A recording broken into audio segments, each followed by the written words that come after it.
Well, this is not going to go well for Fat Ass 45. Fat Ass 45 actually believes that he could sell himself to America as a COVID conquering hero, which he has not conquered COVID yet.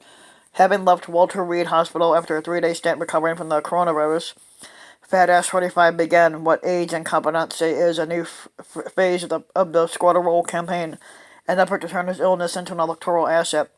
The Fat Ass stint in the military medical center may have raised serious questions about his political future and his physical status, with doctors giving him a trio of therapeutics and his physician acknowledging that he's not yet out of the woods yet.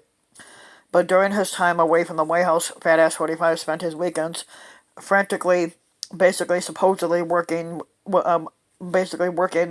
and compulsively watching TV and flagrantly disregarding the advice of his own public health officials.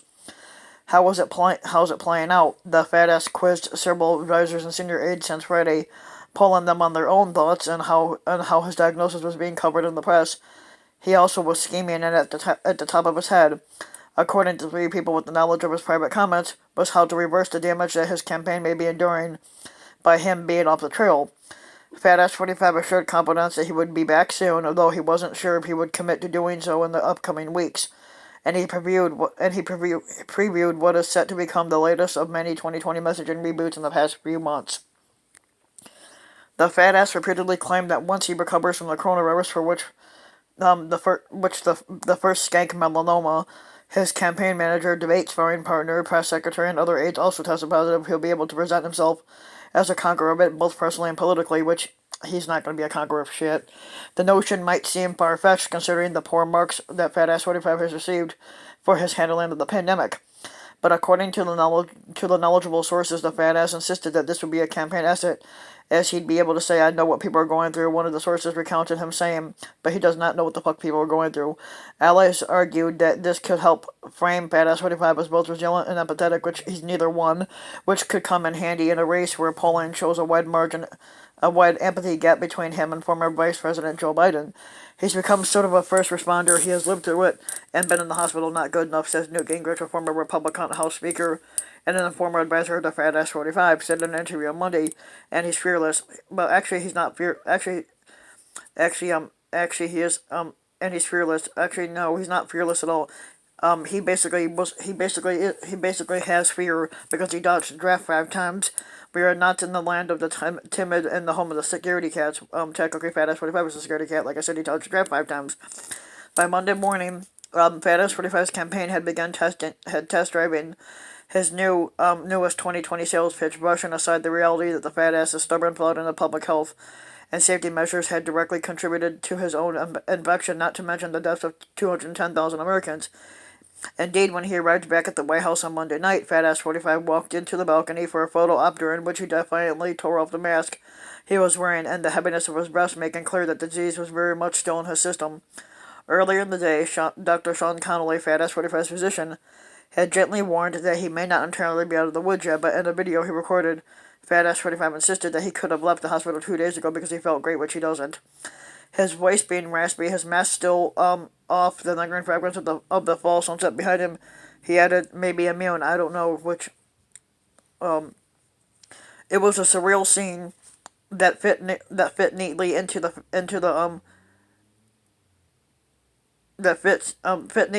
surreal moment of Fat Ass with unclear health status, risking the safety of his own aides and security detail for the purposes of putting on a good face for the election with less than 30 days away, and for the most part, everyone in Fat Ass 45 land seems happy to play along. In addition to the attempt to turn the Fat Ass's serious COVID infection into an electoral asset, Fat Ass 45's campaign has also tried to turn it into a cash cow. As the squatter of the free world, Fat Ass 45 had no choice. Declared a fundraising email sent on Monday morning by a joint fundraising committee for the Fat Ass 45 campaign and the Republican National Committee. He didn't want to stay in the White House and lock himself in, away from the American people. The email was one of at least a dozen sent by the Fat Ass 45 re-elect since Saturday morning. Since Saturday, urging the supporters to donate to the campaign or sign get well cards for the Fat Ass. I would not do either one, but those appeals mirrored the Fat Ass's burning desire to get back on the campaign trail. We are in the final stretch of this election, declared an email sent on Sunday under the Fat Ass's inbred son, Dumbass Jr. and while his father is working hard to get back on the road as quickly as possible, technically Fat Ass 45 doesn't work. He never does a day's work in his life. It's up to us to keep our movement strong for his epic return, which there is no epic return for him.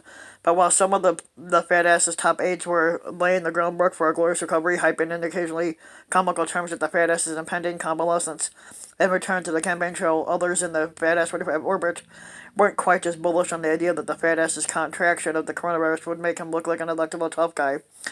Obviously, the jury is out on the political consequences, said Matt Schlapp, the American Conservative Union chairman and a prominent Fat Ass 45 nutlicker.